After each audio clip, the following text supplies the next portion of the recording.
the hours, for days and for years, where you have spent your I have time. to say, a great big welcome to everybody who's chosen to come to this NSUN annual event in Birmingham. It's a fabulous venue. That's what I've been hearing so far. People are really loving this place, and I hope that we all have a really, really great day here in the Put a smile now on your face, with positive thinking, and start to swim strongly. Whoa, instead of sinking, whoa, instead of sinking now, my friend. We all want to see more effective support systems for service users. Systems such as recovery-orientated peer support specialists. We do want service users engaged in recovery goals. Many areas of England, though, are at the beginning of this journey.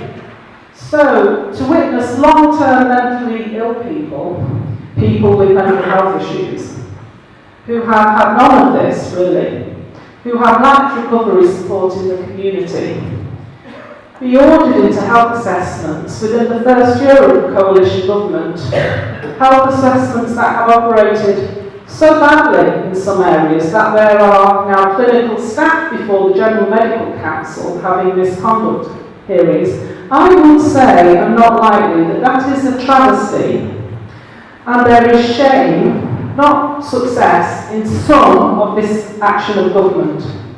It leaves a lack of confidence in the government, in the minds of quite a number of service users, and NSUN still and continues to have very strong feelings about this. And I mention that because I want members to know that I hope you're really inspired by the projects, and that you enjoy meeting like-minded people, and that everybody actually feels re-energised and fully included as part of the mental health service user movement. And I'd say you've got a wonderful group of trustees, of whom a number I've already had the pleasure of working, volunteering with. Many of the trustees already lead service user groups, or have full-time jobs and sit as trustees despite full-time commitments. And I thank them all massively for all of their input. And they're all service users. And I hope they continue to inspire you. I hope you consider becoming a trustee. And I hope we continue to have many more role models in the mental health service user movement. And any new trustees that are with us, then warm congratulations to you today. Thank you so much for this opportunity. You have been working very hard to achieve this objective with limited resources, and I congratulate each and every one of them today as I stand here and give my report. Well done to the staff of NSUN. Now you have found yourself a toolkit of repair to lift yourself from the the last financial year, 2010-2011, there was a carry forward of an amount of money, and this was the underspend from the £750,000 and also project work, and you'll see that actually in the annual report. Early in 2010, obviously we were sort of halfway through our funding at that point, we started to think, well, we need to start planning for 2012 when our core funding runs out. We need to plan for every eventuality, which included not getting further funding. So we looked at developing an exit strategy, but we also started to work on a 5-year strategy. We have executive summaries over there at the back on the stall, the full strategies on the website, and what we looked at was projecting growth targets over the next 5 years. Realistic targets, but also ambitious. Year 2010-11. So our income during that period was 196,525. Expenditure during the same year was higher than income at 247,865. Now, had you have seen Sarah's slides earlier, that would have demonstrated how the core funding over 5 years, in some years the expenditure had been lower than the income, and in some years it had been higher. So it was possible to accumulate reserves, which would always be spent on the same work, but at different time periods, and our funders agreed to that. And to explore service user involvement in forensic settings.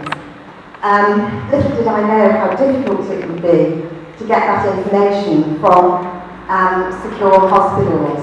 It was a very difficult data collection exercise. But we have a report here, and we produced an implementation plan. Smile on your face with positive thinking. Start to swim strongly instead. Before now, and it's wonderful to be here today and see so many people participating, because that's the nature of the organisation, and that's the way I intend to do my job, is to involve all of you. The trade press, you are with national newspapers where appropriate, and obviously bearing in mind people's issues of confidentiality and all of the rest of it. But I do need you to go out, advocate, get new members and bring me stories so that I can help sell this organisation and take us on to the new level, because I think there's some very exciting times ahead, and it's wonderful to see so many of you here, so thanks very much. About communication. Response to and from and around our network at all levels, local, regional and national, to share and actively use our knowledge and experience. Similar to a neural pathway like this, or like this. The Ministerial Advisory Group on the Mental Health Strategy, and we've also been working, as you just heard from Alisdair, with North East together. No health without mental health making it happen in the North East. And this summer we were also at the Mental Health Summit, and that was about the impact of the mental health strategy. And this is our group of happy participants. And the comment is how happy, satisfied, involved, engaged and together they look as a result of the involvement process.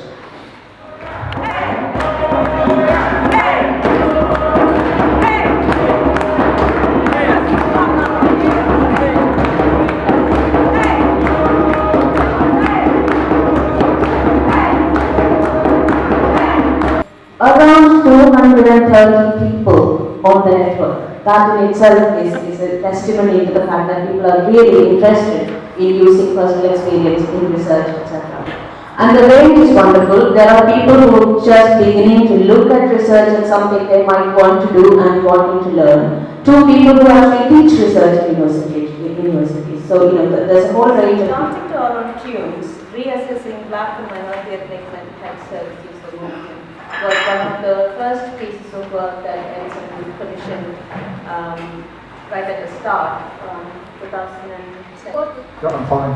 The term recovery in the UK has been rendered almost meaningless, as most health and social care services in England are now following a recovery agenda. Recovery is becoming equated with loss of services, loss of benefits, and a push towards returning to work without the support, retraining and flexibility this would require. A recent report recognises that not everyone can regain the confidence to work and states they should not be penalised for the failings of a mental health system they have no control over. And this was Jan Walcott. And in a way, this was one of the things that prompted us to have the conference in February, because of the kind of concerns about any of these kind of events in the last 5-10 years. I could probably think of most of them that can't be more than 5 or 6. And one of the suggestions was that we had some kind of summer camp. People got into camp, we might have been, but just something that was cheap. That's that many of these kind of events in the last 5-10 years. I could probably think of most of them that can't be more than 5 or 6.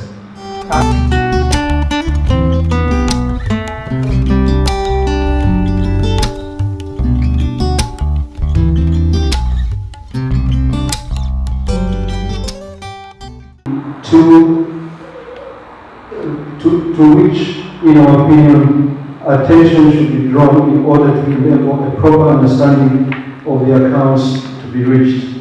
So again, they're saying there's no matter that they need to draw to your attention. So they basically given a clean bill of health. We meet 4 times a year.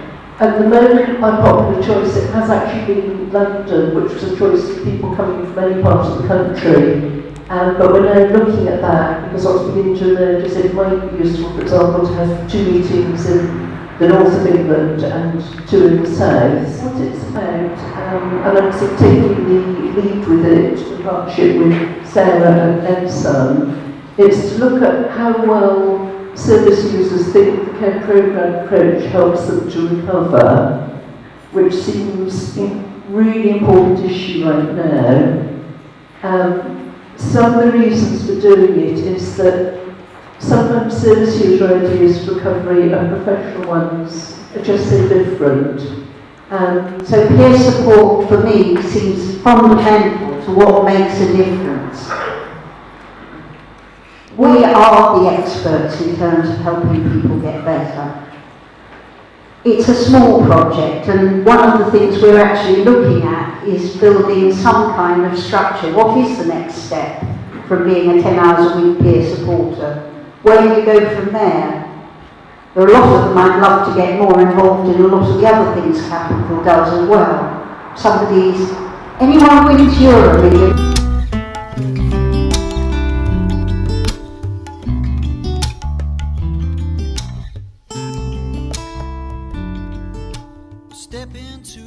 It's about Link's Local Government Network's Health Watch, and then some really good news about my results. Some people here already know what a Link is, Local Government Network. Basically, every single local authority area in the country has to have one of these. Its task is to represent the voice of the consumer, the end user, the public, on all matters regarding all health providers and all social care. Social care, changes, personalisation. I mean, as service users, it can be often accused of cynicism, but it's a fair thing to say that in terms of cynicism, the bar's being raised by some of what's been going on with this government. We get so much balloon pushed out in the name of big society or points made in personalisation, and what we end up is rationing and fewer services. 5th of December in London, I'm the coordinator of Power Up, which is a mental health personalisation project, particularly working with lesbian, gay, bisexual and transgender, and also black, minority and ethnic communities in London, but also this event is for people outside that area. 5th of December in London, I'm the coordinator of Power Up. And it's had quite a torrid history, as we all know, and I think that now, as people already said, this is a new beginning, and I think it's really good. And I'm really pleased we've got a democratic way of doing things. Positive programs and emotional freedom. Well, haven't changed your mind, you've gained an insight. Oh, it was your true self you used to find. Put a smile now on your face. Positive thinking. Start to swim strongly. The mental health services network. We're based in London, but we work nationally. And I know some of our members are here. I can see them. So, hello, Catch-A-Fiya members. Okay, yes, we've been, yes, Catch-A-Fiya, like I said, Catch-A-Fiya, we are a BME service user network based in London, but our work is done all over the country. Reaching very similar conclusions about how our ideas, our well-being are being hijacked, and we all know what it's like to have things done to us. And that's basically the medical model. And then you have things done for you, which is the social. A qualified provider means that most service use groups couldn't even compete and tender.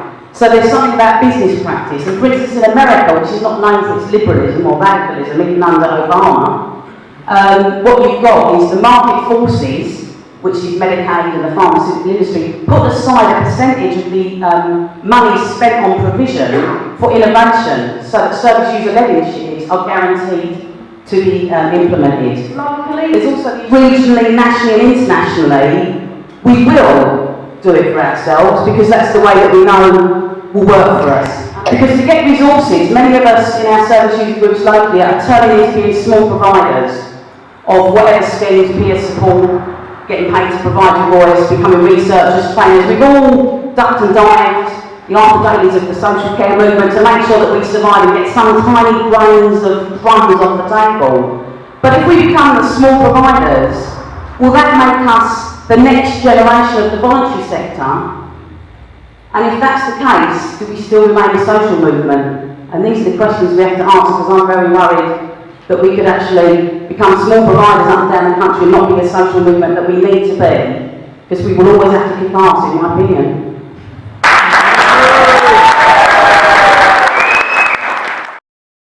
Day that we had in Birmingham very recently. It was a massive honour to be elected as the new chair of NSUN, and I'm delighted to take up that position. And it was so wonderful to see so many people who made an effort to come to the event in Birmingham.